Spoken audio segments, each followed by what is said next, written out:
A paz do Senhor Jesus Cristo seja com todos os nossos amados irmãos em Cristo Jesus.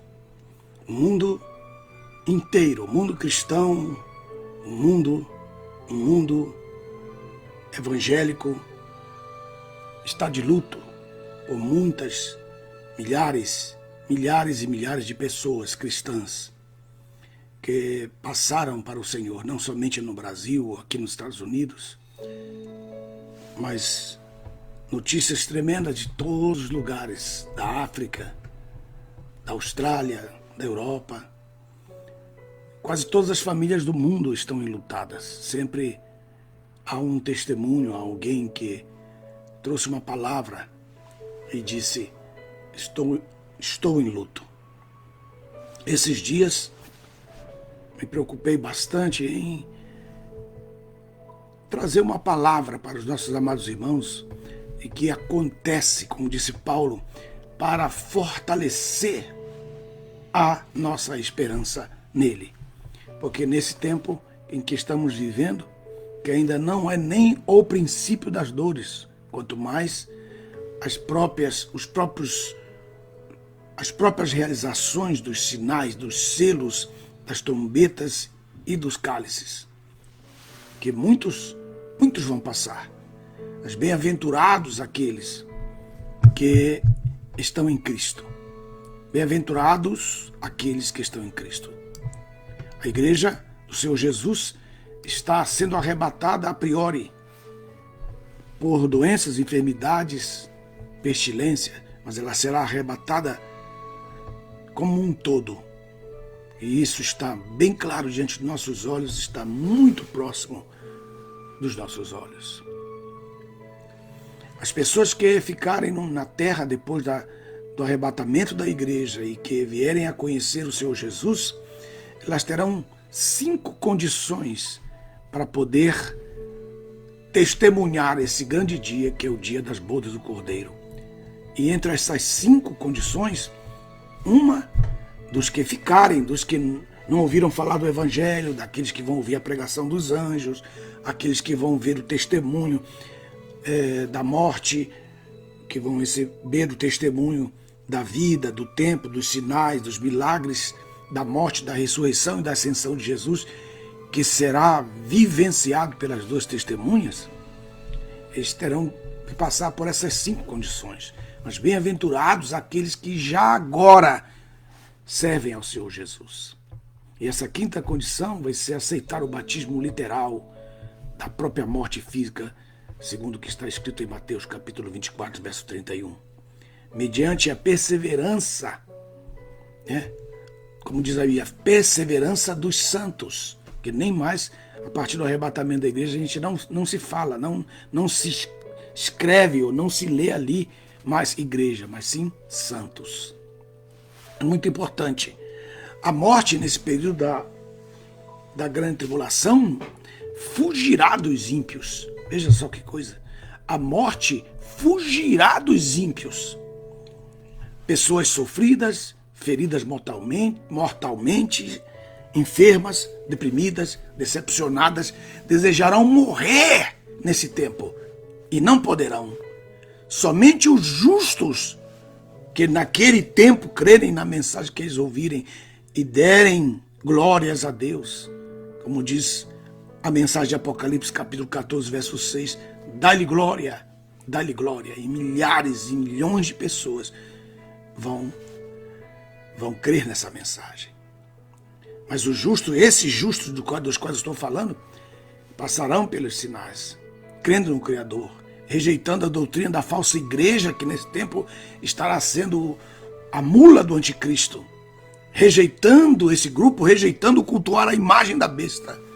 Esses morrerão. E a morte para eles será como o texto que nós lemos, como está em Apocalipse capítulo 14, verso 3, a gente adapta para os dias de hoje, mas esse versículo é para os santos que morrerem nesse tempo. Por isso que o texto diz em Apocalipse, capítulo 14, verso 13, então ouvi uma voz do céu que me dizia, escreve, bem-aventurados os mortos que daqui em diante morrem no Senhor. Daqui em diante morrem no Senhor. Sim, diz o Espírito, para que descansem dos seus sofrimentos, dos seus trabalhos, porque as suas obras o seguirão. Esse texto volta a ser lembrado em Apocalipse capítulo 20, versículo 6. E tem paralelos em 1 Coríntios 15, 18 e em 1 Tessalonicenses capítulo 4, versículo 16. É muito importante que alguém venha falar sobre isso. Os ímpios terão inveja da morte dos santos. Eles já têm hoje isso, muito mais amanhã. Tal qual uma pessoa sofre de insônia, agoniada, inveja aqueles que dormem profundamente, assim também será nesses dias. Morrer nesse tempo será uma prova de felicidade. A experiência com a morte física, ela é curta, irmãos. Ela é curta. Para começar, os santos não veem a morte. Os santos, os que morrem em Cristo, não veem a cara da morte. Não pense que veem a morte com aquela imagem tradicional que todo mundo já conhece, que a gente aprende desde criança. Mas eu quero dizer para vocês, os justos, os regenerados em Cristo, os que creram no Salvador, jamais verão a morte. Quando Lázaro morreu, antes da morte de Cristo, os anjos já levavam os justos para o seio de Abraão. Jesus, ao morrer, transferiu este seio de Abraão para o paraíso, que é a terceira dimensão da Nova Jerusalém. A Jerusalém, Nova Jerusalém, tem 3 dimensões. Aqui era, que lembra tudo o que aconteceu, a criação dos anjos, o universo de Deus, do universo de Deus, não do nosso, porque o nosso está dentro de um firmamento. Isso aqui é importante. Eu quero mostrar aqui para vocês esse ponto, para que a gente possa continuar falando sobre isso. Quero desenhar aqui para vocês, veja só. Já estou preparado aqui com o desenho. Eu já estou preparado aqui com o desenho. Queria que vocês vissem aqui, ó. Aqui o desenho. Tudo isso aqui, toda essa região aqui é água. Água. Isso aqui é o mundo. Isso aqui é o mundo de Deus. Vou fazer o mesmo desenho aqui. O mundo de Deus. A Nova Jerusalém, né?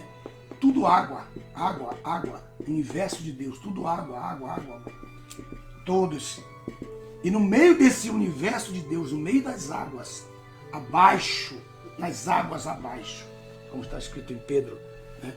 Pedro disse que no meio das águas nós subsistimos. Deus então colocou o firmamento, e no firmamento ele pôs as galáxias, o universo. Então nós vivemos aqui, nessa pança, nesse ventre da natureza, nessa pança da natureza. Nós estamos aqui.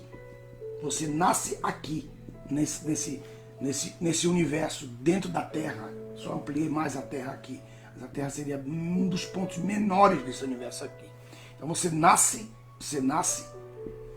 você é gerado aqui.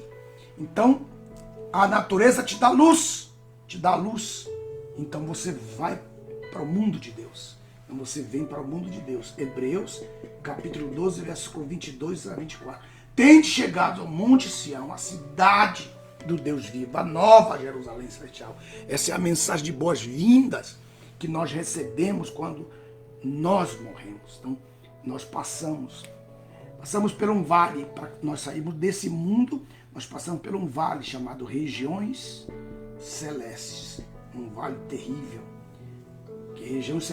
As regiões celestes, os irmãos sabem que são a habitação temporária de Satanás e seus demônios, né? Muitas pessoas pensam que Satanás está no inferno. mas o inferno ainda nem foi inaugurado. Isaías capítulo 37 fala que Deus colocou lá o enxofre e vai acender o fogo do inferno. Está escrito em Isaías. Então eu queria que vocês prestassem atenção nesse detalhe. O inferno ainda não foi inaugurado, ele vai ser inaugurado. E para onde as pessoas ímpias vão? Para o seio de Abraão, a um lugar, né? Vou fazer aqui um pequeno desenho aqui, chamado, que tem um abismo, tem um lugar de tormento, e tinha o seio de Abraão e tinha suas portas. Jesus desceu até aqui e levou esse lugar para a Nova Jerusalém, na terceira dimensão. Repetindo, a Nova Jerusalém ela tem 3 dimensões. Ela tem a dimensão do... Deixa eu ver onde eu ponho aqui. Apagar aqui para colocar aqui.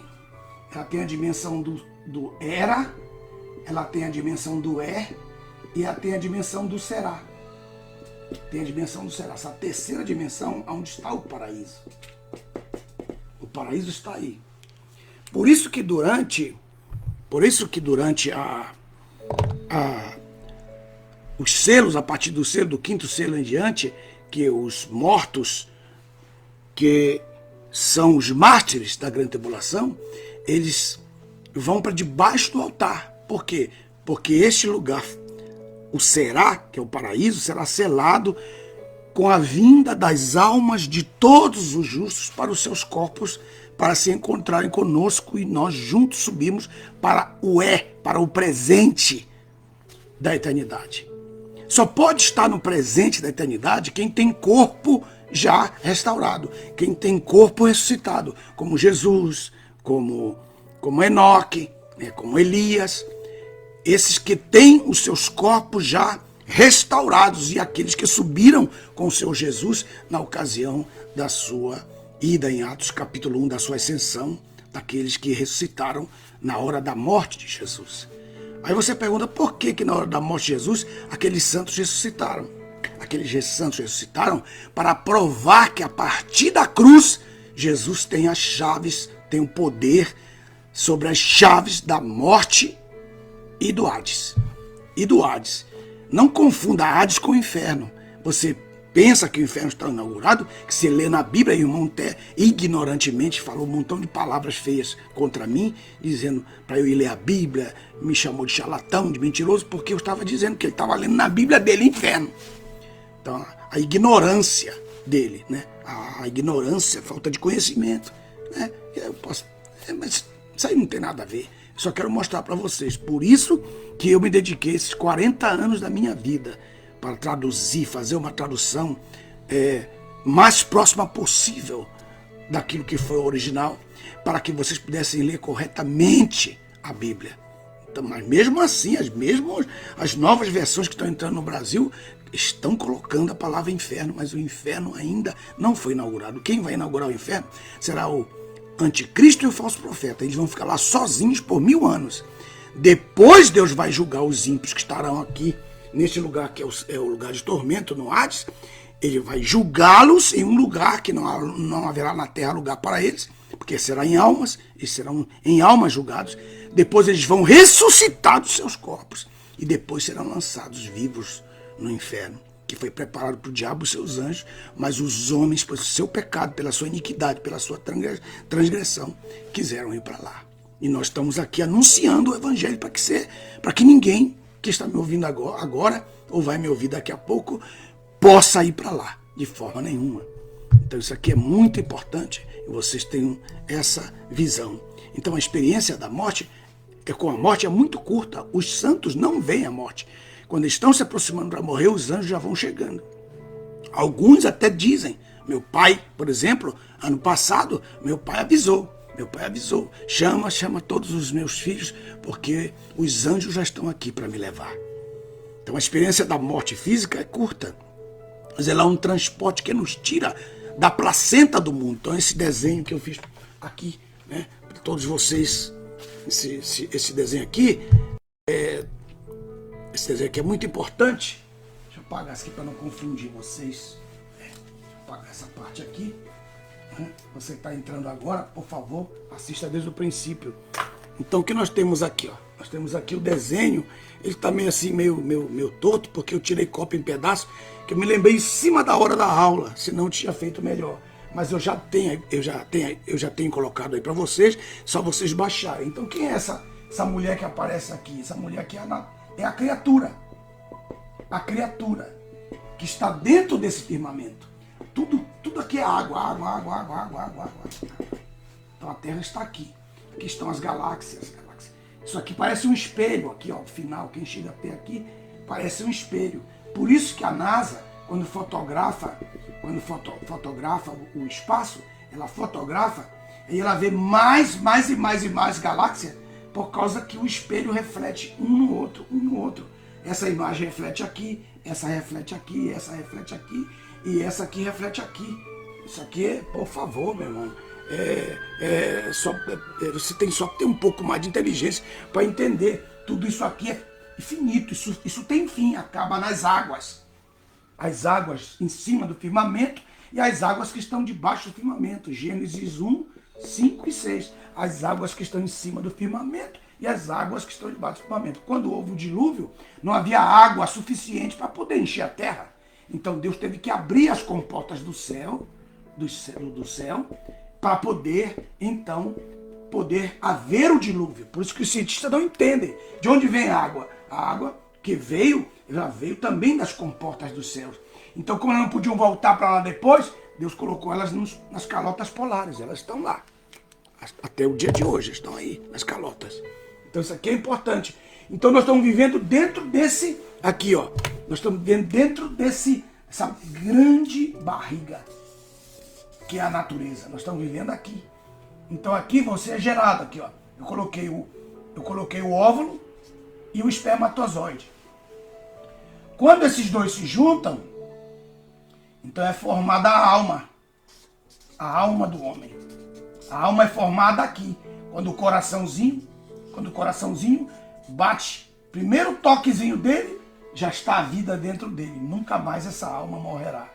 Essa alma que foi pensada, criada por Deus no seu propósito, no seu desenho, ela tem o privilégio de nascer na terra dentro dessa grande barriga chamada criatura. Por isso que em Romanos capítulo 8, versículo 13 até o versículo 18, por ali você vai ler perfeitamente que a criatura está com dores de parto. E nós gememos aqui nesse mundo aqui. Estamos aqui, ó.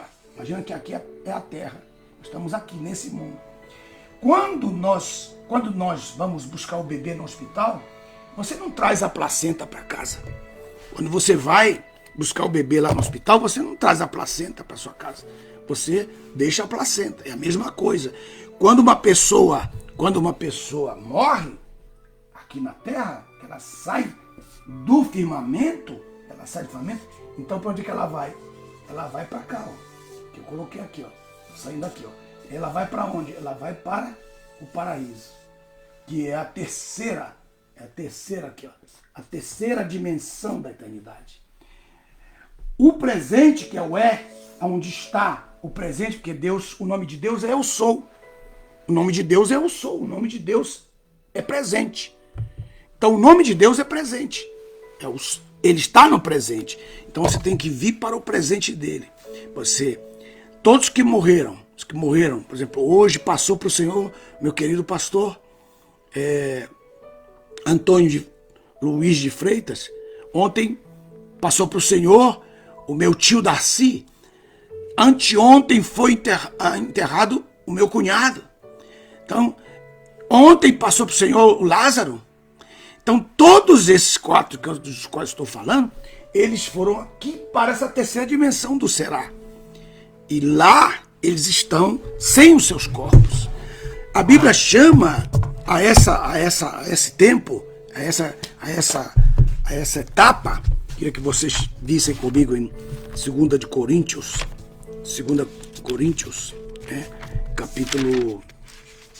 capítulo 5, veja aí no 2 Coríntios capítulo 5, veja comigo aí, eu estou aqui de olho em vocês, estou de olho em vocês aqui, estou de olho em vocês aqui, né? Raimundo Nonato, estou de olho em vocês, Tiago Barreto, estou de olho aí, Ricardo, todos vocês aí. Hoje eu não tive tempo de saudá-los, não. Francilene Rosignoli, meu querido José Luiz Hermida, todos que estão sempre comigo aí. Hoje eu não posso saudá-los.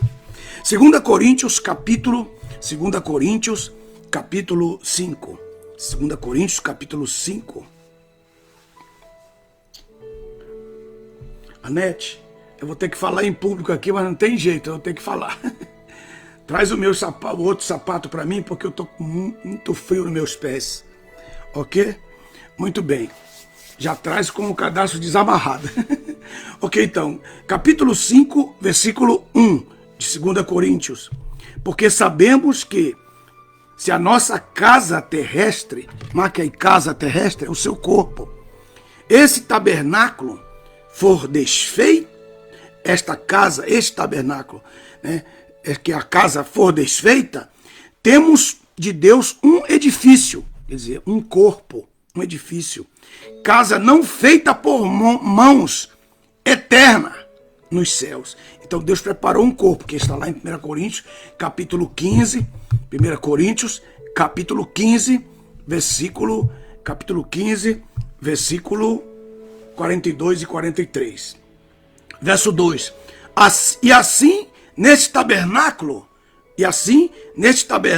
gememos, desejando ardentemente ser revestidos da nossa habitação, que é celestial. Então o corpo que nós vamos receber é celestial. Ele tem o DNA de algo da terra, mas ele é celestial. Continuando, capítulo 5, versículo 3. Capítulo 5, versículo 3. Se verdadeiramente formos achados vestidos e não formos achados nus.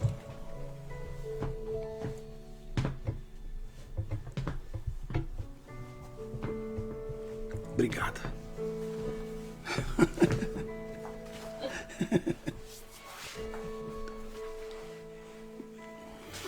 Muito bem. Aí o verso 3. Se verdadeiramente formos achados vestidos e não fomos achados nus. O que significa isso? Quer dizer que se no momento em que a igreja for a ser arrebatada, você estiver em corpo físico, você estará vestido. Mas se você já terá morrido, então a sua alma está nua do seu corpo. É esse o sentido desse versículo. Esse é o versículo muito importante, esse versículo, ok? Capítulo 5, versículo 3, 2 de Coríntios, que esse é o texto, verso 4. Porque nós, os que estamos neste tabernáculo, nós que estamos agora, gememos oprimidos. Por quê? Estou lendo aqui a minha Bíblia que eu uso, que eu gosto muito, irmãos, muito dela, que é a Bíblia Agenda, porque ela é muito fácil para manusear.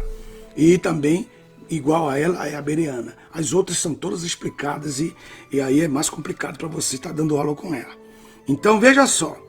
Aí, no verso 3, diz assim, verso 4 diz assim, pois nós que estamos neste tabernáculo, gememos oprimidos. Quer dizer, nós estamos vivos, João Paulo, né, Laércio Carvalho, Josivaldo Souza Amorim, estivemos vivos, não é?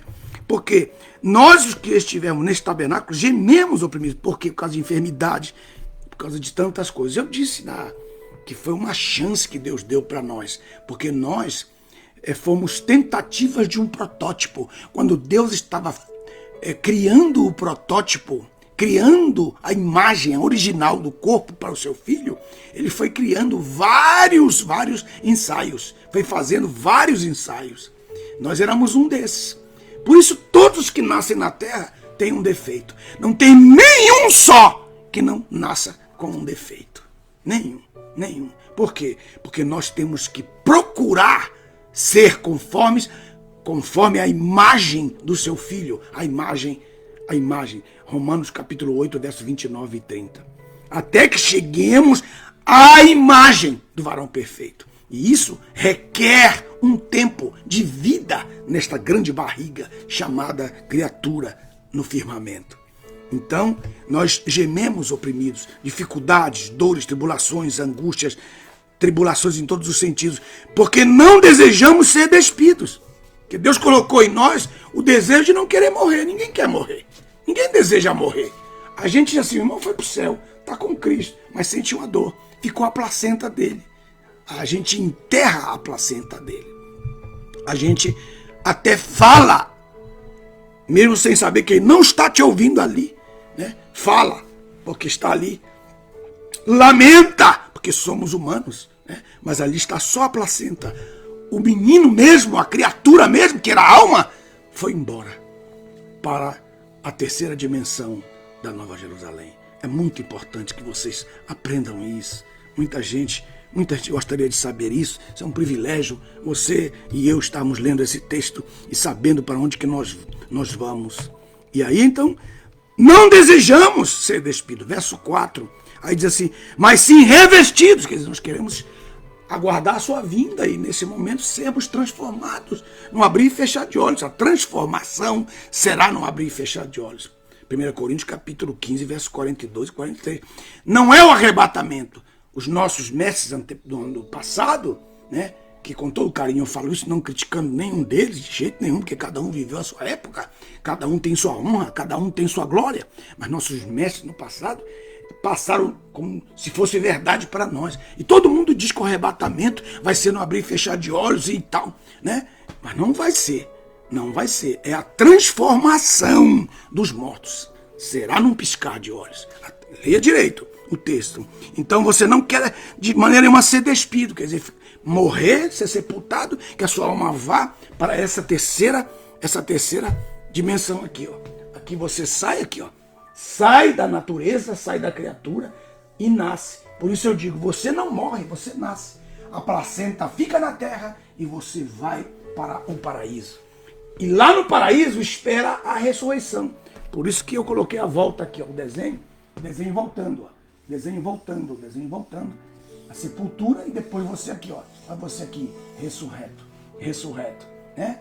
Ressurreto. Era para colocar aqui também uma senhora, uma mulher, mas o Marcelo, não sei por que ele tem esse preconceito.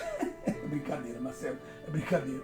Ok, então você sai da criatura, da grande barriga, chamada criatura, que é o firmamento, e vai esperar a ressurreição. Então nós temos as fases da sua vida. Primeiro, você é espermatozoide, né? Se encontra mais o óvulo, se encontra, se torna um embrião na vida, depois nasce como um bebê, passa a fase de criança, se torna um adolescente, chega à idade de adulto e chega à idade do ancião. Eu li isso aqui é sumamente importante para vocês, isso aqui é importante porque o Marcelo não colocou aqui, e eu vou colocar para vocês aqui, essa fase do embrião, e você ali está igual como está escrito no Salmo 139, no meio das águas, dentro do ventre da sua mãe, né? E ali ele tem já escrito tudo no livro, no seu livro, ele coloca dentro de você em forma de espírito. Aí bebê, você começa a ter os seus primeiros ensinamentos a respeito do teu Criador. Como criança, você começa a ter o seu perfeito louvor. Aqui você já começa a ser treinada para a eternidade, porque já como criança, o perfeito louvor começa a estar nos seus lábios. Aleluia. Oh, aleluia.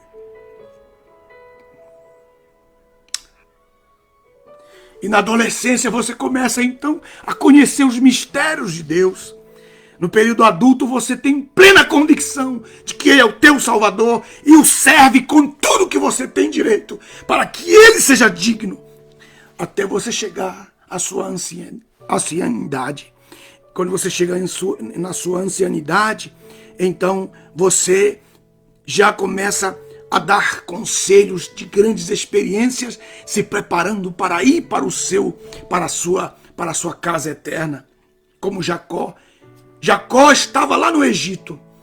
E quando ele estava no Egito, ele disse, quando Deus me fizer levantar daqui, me façam sepultar na terra de Et, lá onde Abraão tinha comprado a sepultura para a sua esposa Sara e também para ele mesmo, onde eles foram sepultados.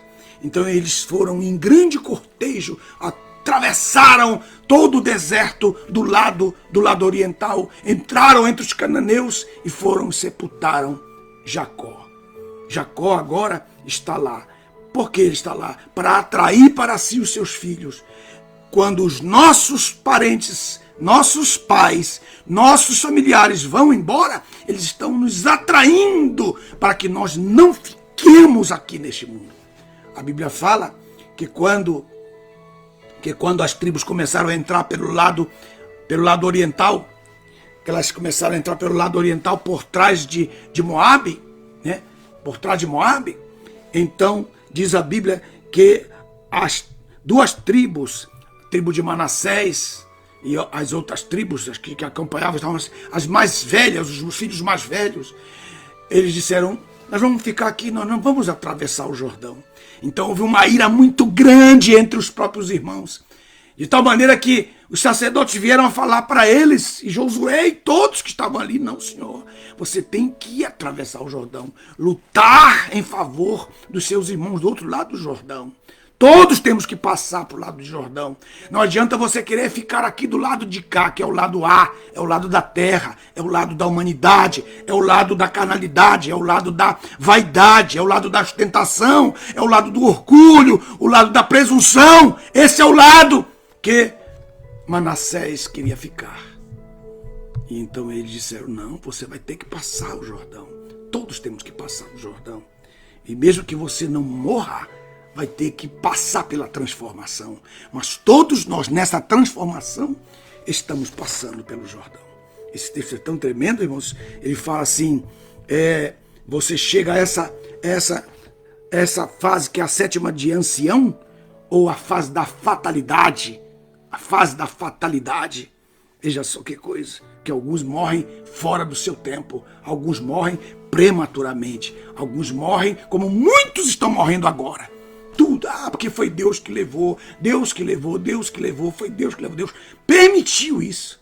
Deus permitiu a morte desses que estão morrendo hoje com essa pestilência criada pelos homens. Fatalidade. Isso é fatalidade. E a fatalidade também está na palavra. E nasce para a eternidade. Nasce para a eternidade. Porque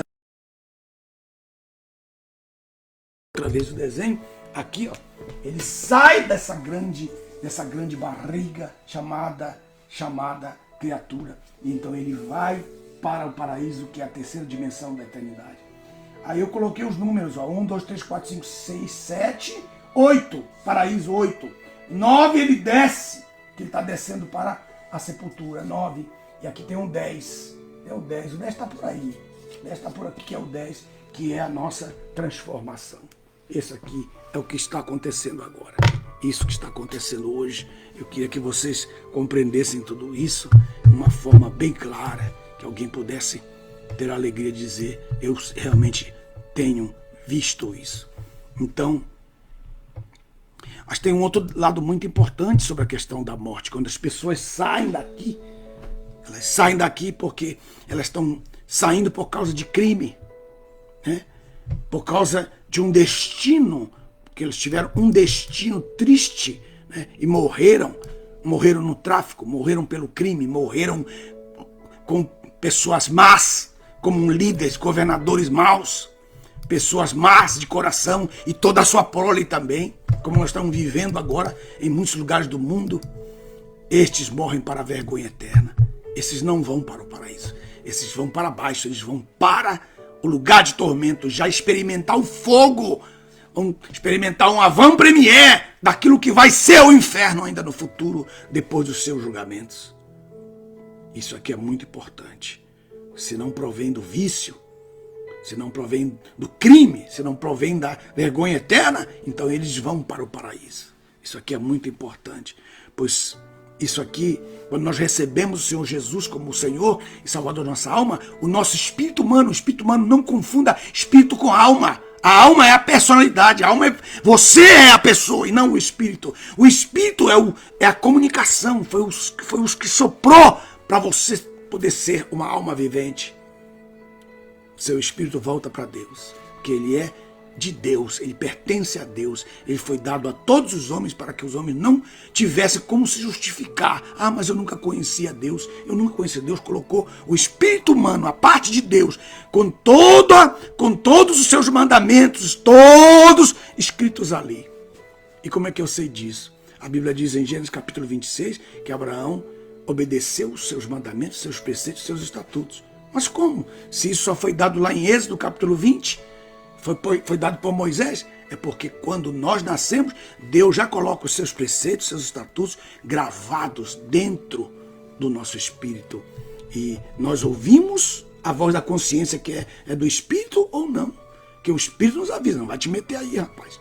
Não vai te meter aí não, não te mete aí, olha, você vai se meter em bronca, você vai ser em problema. O Espírito fala, porque ele faz da parte de Deus, mas a gente tapa o ouvido na alma e não quer ouvir o que o Espírito está dizendo para a nossa alma. E aí nós entramos em graves problemas, fazemos escolhas terríveis. Os homens mortais, os homens naturais, devem saber que com a passagem dessa dor que nos traz a luz, verdadeiramente, para os justos que eu estou falando, o corpo é posto temporariamente no ataúde, como um bebê é posto no berço. Mas ambos são passageiros. Pois assim como um bebê não pode nascer 2 vezes de uma mãe, não pode, impossível. Também um homem, fisicamente, não poderá morrer 2 vezes. Como nascem os bebês, ricos ou pobres, meus irmãos, assim todos os homens são diante da morte. Não importa a condição do homem na vida. Um dia estará em um funeral e um ente querido. De um ente querido ou com um ente querido. A quem dirá Deus? Enquanto a alma que partiu está dizendo para ele até logo. E o seu reencontro somente depende da mesma decisão que aquele justo teve. Da sua decisão, igual aquele justo teve. Isto é, da mesma decisão de ambos em Cristo, ainda nesta vida. No livro de Levíticos, capítulo 25, 30 e 31, creio, se não me falha a memória, isso que me veio à mente agora, eu vou ler para vocês. Levítico capítulo 25, diz assim, ao 29 e 30, exatamente diz assim.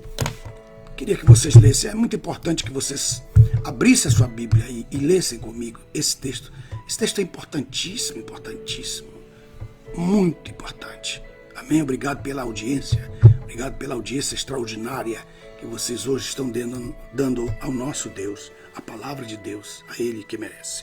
Levíticos capítulo 25, versículo 29 diz, quando um homem vender a sua casa de moradia em uma cidade murada,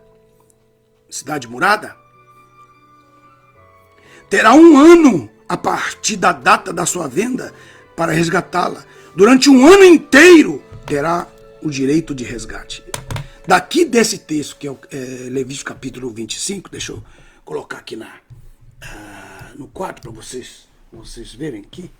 Vou usar esse pedacinho aqui que me sobra, que me resta. Deixa eu colocar aqui para vocês esse pedacinho aqui que me resta. Sentindo muito forte a presença de Deus. Aleluia. Aqui, ó. Então ele está falando que uma casa, tá? Uma casa em cidade murada. Então tem um muro aqui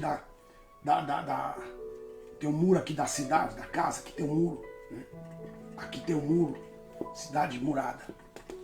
Então ele está dizendo que essa casa ela tem um valor maior do que a casa que está lá fora, lá no pasto, no arrabalde, como ele chama. Essa casa tem um valor muito grande. Se a pessoa vender a casa, ela tem que ganhar um resgate. O que é um resgate? Era um pergaminho dizendo que ela era dona daquela casa, que antes do jubileu, que era o ano 50, ela poderia vir reaver essa casa quando ela quisesse e tivesse disposta a pagar o preço daquela casa. Então ele vendia aquela casa durante 1 ano, só 1 ano. Ela não esperava. 1 ano.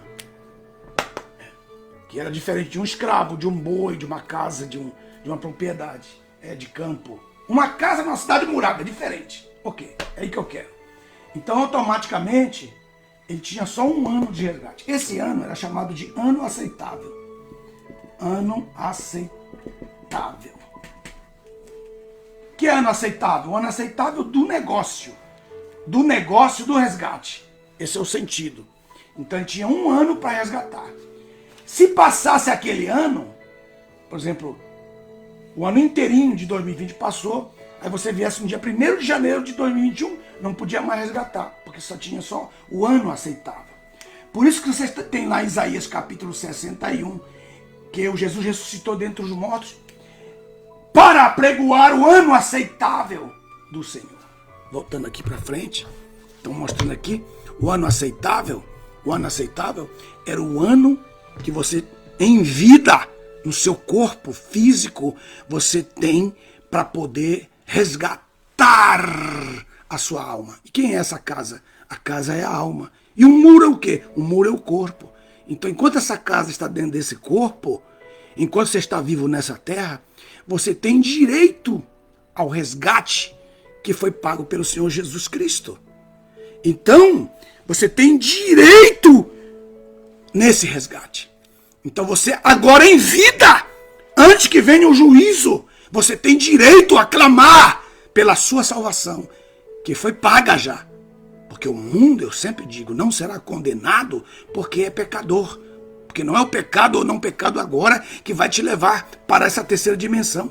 Não, o que vai te levar é a tua confissão em favor da tua própria alma, pela santificação, pelo depósito do sangue de Cristo, que foi depositado em teu favor no grande propiciatório do trono de Deus, e você clamar a Ele e dizer, eu creio que tu morreste por mim, tu és o meu Salvador, então você resgata essa casa.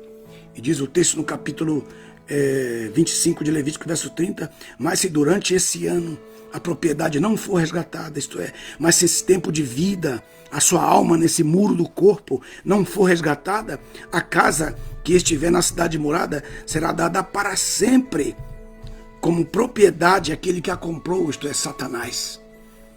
Porque por suas gerações, e não será liberada no ano do jubileu. Não será. Então é muito importante, porque você não é sua alma não é um objeto, ela vale, ela tem muitas bênçãos para poder viver e reviver. Esse é um princípio muito importante aqui, que eu queria que vocês vissem agora. Então não importa a condição do homem em vida. O homem mortal, como todos nós somos, só que tem algo em nós que estamos resgatados em Cristo, uma diferença muito grande. Por isso que você lê Eclesiastes e lê Provérbios, e você vê a diferença entre a linguagem dos dois. Por quê? Porque Salomão falou em Eclesiastes para o homem natural. O homem natural, sem dar valor à sua alma, ao seu espírito, ele é como uma besta, morre como uma besta, sepultado como uma besta, como uma mula. Né? Mas quando ele conhece a Deus, aí é diferente a linguagem. É a linguagem de Paulo, lá em Romanos, no capítulo 8 de Romanos. Então o homem mortal, o homem de Eclesiastes, deve saber que a campa se iguala ao leito da maternidade. Posso repetir isso aqui? O homem mortal deve saber que a campa, quando você está morreu, se iguala ao leito da paternidade.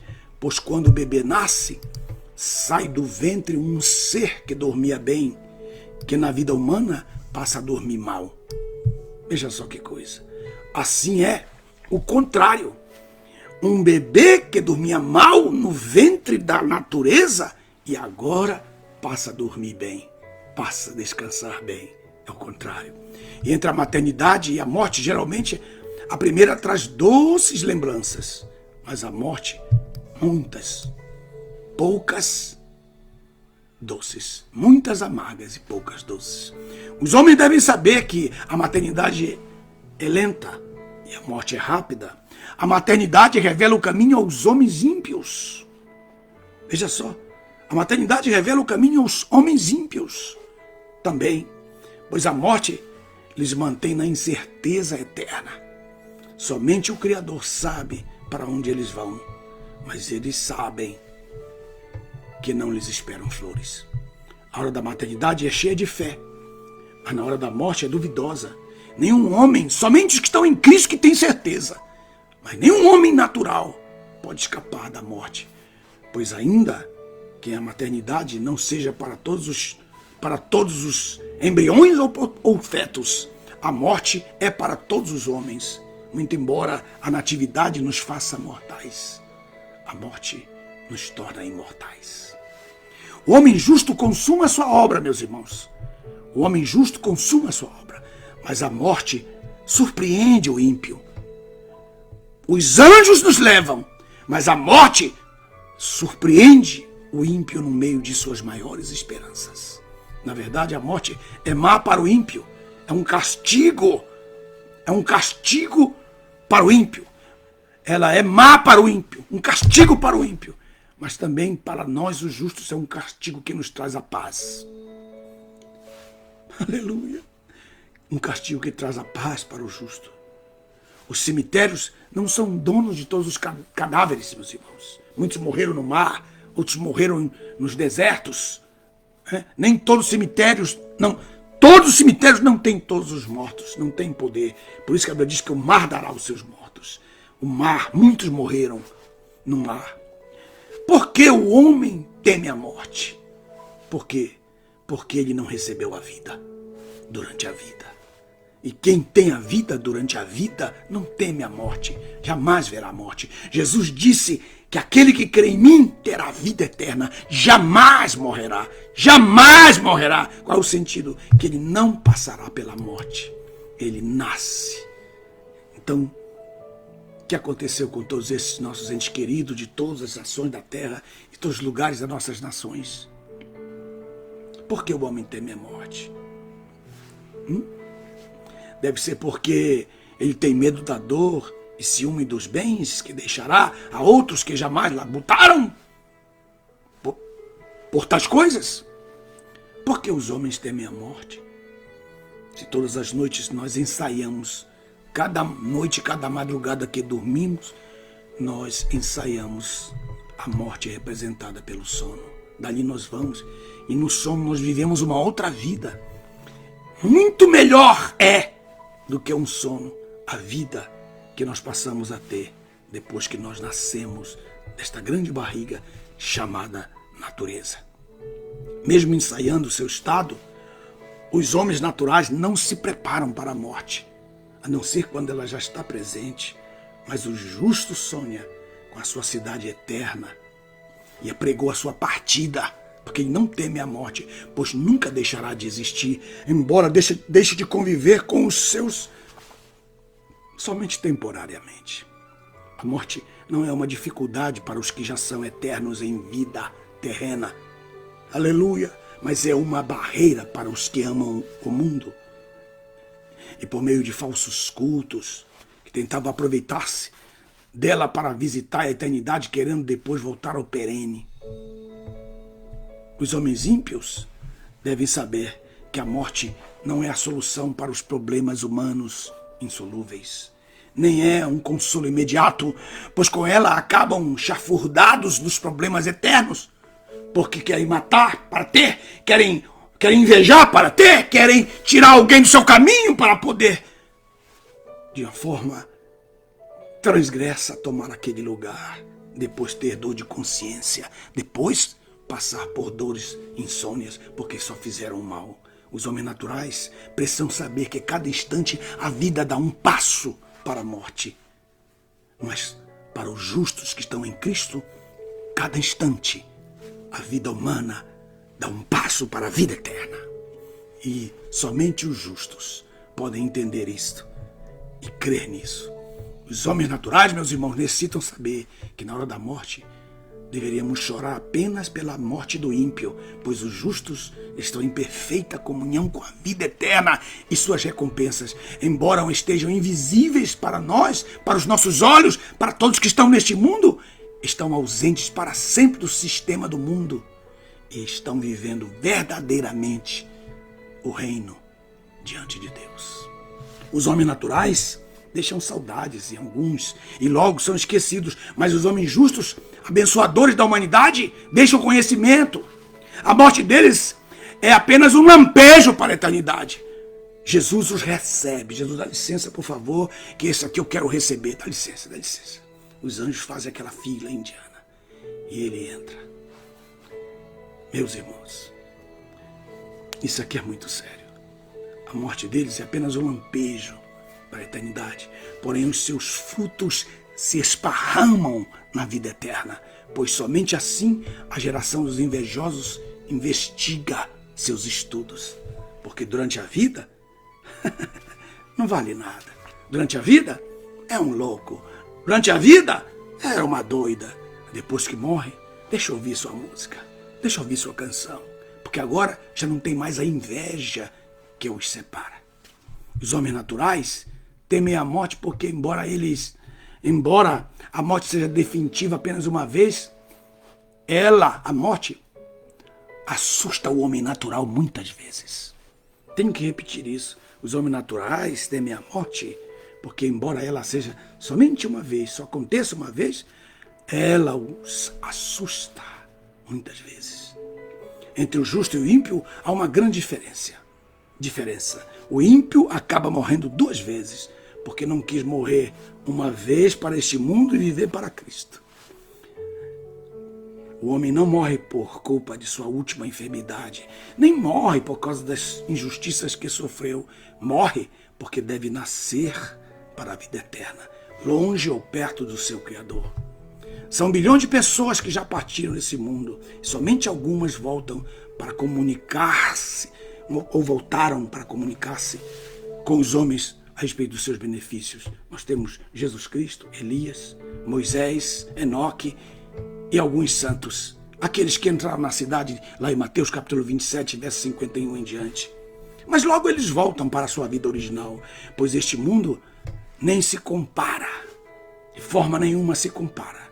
A cidade celestial e eterna, que lá no texto do Salmo 87, verso 1 e 3, diz que é a nossa cidade, que nos deu o nosso passaporte, a nossa cidadania. Por isso que alguns amados que já se foram são para nós gloriosos motivos de que não seremos ignorados ao chegarmos ali. O homem natural deve saber que somente assim compreenderemos que devemos nos alegrar junto ao bebê que nasce e quando o homem justo e maduro morre, porque na sua morte se despe da sua velha ninfa, onde atreladas a ela estão todas as consciências humanas, e se veste das vestimentas luminárias eternas que Jesus Cristo nos dá. A morte foi criada para ser um juízo pela desobediência de Adão e toda a sua raça, e acabou sendo um prêmio para todos os justos, pois somente ele, depois que se regenera em Cristo, mediante a obra do sangue, do Espírito e da Palavra de Deus, conhece o que há na eternidade. E sabe ainda que a morte não é um sono eterno, e sim uma passagem perene e minúscula, onde se principia a sua imortalidade.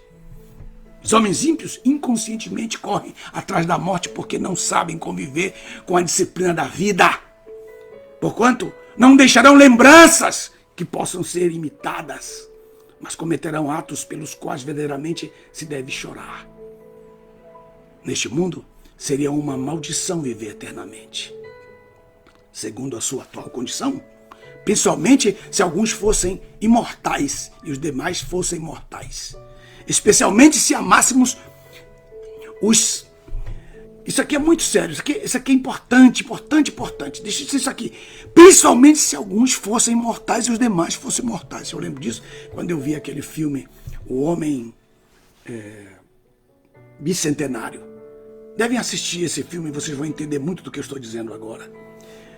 Porque depois de várias gerações, os imortais pediriam para serem enterrados vivos por causa da solidão desses ainda cheios de saúde e vigor. Porque as novas gerações não quereriam conviver com ele, porque ele faz parte de outra geração, nos quais a alma morreria deprimida dentro de um corpo imortal e não se acostumaria com as mudanças dos novos costumes, experimentaria a saga do homem bicentenário. Assim, a morte não é o mal, mas um servo enviado de Deus para dar fim ao descanso, ao falso descanso da terra, ao descaso da vida, à revolta às paixões, aos pensamentos, aos projetos de vanglória para acumular de honra a obra desprezada de um justo. Cada vez mais os homens justos se aproximam no dia da sua morte, mas não verão a morte. Mais desprezíveis se tornam diante das belezas e concupiscências desta vida humana, porque eles já deixam isso aí de lado, pois sabem que morrer não é vergonhoso, e se morrer prematuro e vergonhosamente. Na verdade, o justo não morre enquanto vive no coração dos seus discípulos. O homem sem Deus teme a morte. O infeliz fica invocando-a. O criminoso a provoca. O justo a despreza. Que Deus abençoe vocês. Então ouvi uma voz no céu que me dizia: escreve, bem-aventurados os mortos que daqui em diante morrem no Senhor. Que todos os vossos corações sejam consolados com esta palavra. Que Deus abençoe vocês de todo o coração. Eu rogo a Deus que Ele de forma extraordinária possa abençoá-los e possa enriquecê-los a cada dia. Diga amém, diga amém, diga amém, diga amém. Glória a Deus. Quero anunciar para vocês, neste momento, enquanto todos ainda estão aí, só um minutinho, fique só mais um minutinho, já estou terminando. A Mente Empresarial e Devocional de Cristo. Este aqui foi um dos melhores livros que eu já escrevi na minha vida. Todas as pessoas que estão lendo este livro estão sendo revolucionadas. Teve uma pessoa ignorante que escreveu e disse que que loucura é essa de mente empresarial de Jesus? Que você está doido? Jesus não tinha mente empresarial. Foi ele que disse: negociai até que eu venha. Foi ele que disse. Foi ele que disse: cuide desse samaritano aí. Estou deixando essas moedas. Quando eu voltar, eu pago o que faltar. Foi ele que deu os talentos e disse: eu vou querer fazer um acerto quando eu voltar. A mente do grande empresário de Jesus. Vamos estudar sobre isso no dia 5 até o dia 9 de abril. 5 ao 9 de abril. Você pode juntar um grupo de 5 pessoas, você pode fazer com a sua esposa, um filho seu, você pode fazer sozinho. Tem 3 modalidades de pagamentos lá no Osana Bible School, e também tem um link no meu jesus.com.br, tem um link, mas no osanabibleschool.com, não tem BR, Osana com H e 2 N's, Osana Bible School em inglês, Bible School em inglês. E lá então você pode se inscrever nesse nosso grande seminário que nós vamos ter. Isso aqui vai ser o grande seminário deste ano. E você está sendo convidado em nome de Jesus. Você que mora fora do Brasil, não entre no meu jesus.com.br, porque lá você não vai poder ter condições de receber o seu material no seu país. A nossa página internacional é familyosana.com, daqui dos Estados Unidos. familyosana.com. Alguém pode me ajudar escrevendo aí, para aqueles que não sabem como escrever, tanto o Osana Bible School como o Family Osana. E nossos livros, todos os nossos livros estão à sua disposição. Estou formando uma biblioteca completa, uma enciclopédia gigante de 22 livros da teologia sistemática. Já fiz vários, teontologia, agora vai sair agora o teontologia e vai sair o Apocalipse. A partir de terça-feira você já pode entrar na página e adquiri-los. 2 novos livros, Teontologia, que eu estudo a respeito de Deus, e o Apocalipse 1. Serão 3, Apocalipse 1, 2 e 3. Um vai ser só sobre as 7 igrejas da Ásia. Depois outro vai ser somente sobre as trombetas e selos. E a última vai ser também sobre as taças do juízo de Deus. Muito obrigado pelo carinho de todos vocês. Que Deus abençoe todos vocês. Muito obrigado. Deus abençoe. Obrigado por esse domingo tão especial. Orem por mim. Eu preciso muito das vossas orações. Obrigado.